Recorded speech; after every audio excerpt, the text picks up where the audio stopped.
Was Jesus right about epilepsy? Modern Western medicine force feeds expensive medications to epileptic patients that often leave them looking and feeling like zombies.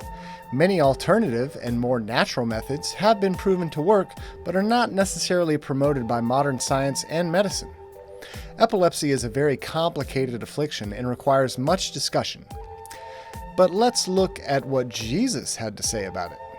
Yes, if you didn't know already, Jesus spoke very specifically about the spirits associated with this disease. We go to the Gospel of Mark in chapter 9. Now, to give a bit of reference, after reading the Gospels, you will see that groups of thousands of people followed Jesus all over because of his wonderful teachings and his ability to heal the sick. Here we go, Mark chapter 9, verse 17. And one of the multitude answered and said, Master, I have brought unto thee my son, which hath a dumb spirit. And wheresoever he taketh him, he teareth him, and he foameth, and gnasheth with his teeth, and pineth away. And I spake to thy disciples that they should cast him out, and they could not. He answereth him and saith, O faithless generation, how long shall I be with you? How long shall I suffer you? Bring him unto me.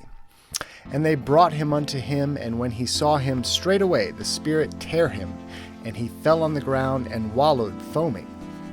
And he asked his father, How long is it ago since this came unto him? And he said, Of a child. And oftentimes it hath cast him into the fire and into the waters to destroy him.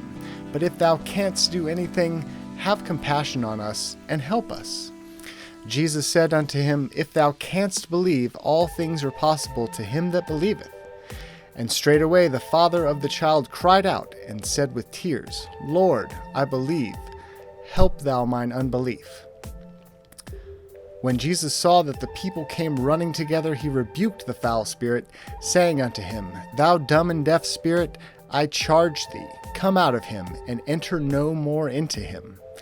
And the spirit cried and rent him sore, and came out of him, and he was as one dead, insomuch that many said, He is dead. But Jesus took him by the hand, and lifted him up, and he arose. And when he was come into the house, his disciples asked him privately, Why could not we cast him out? And he said unto them, This kind can come forth by nothing but by prayer and fasting. So clearly this man's son was suffering from seizures.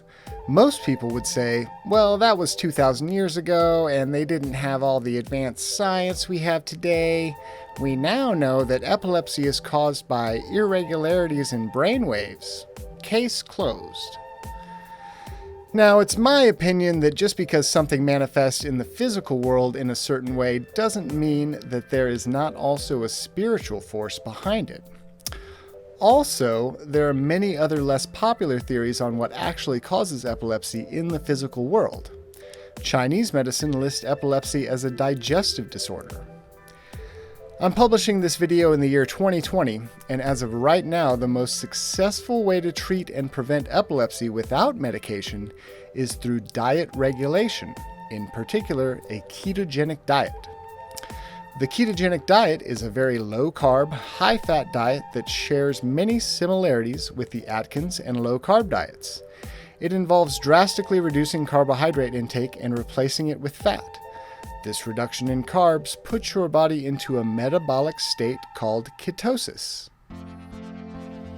Now, none of these details are truly important unless you want to know more about this diet. The point that I'm trying to get to is that the metabolic state called ketosis actually mimics what your body would do if you were fasting. All we are missing is the prayer.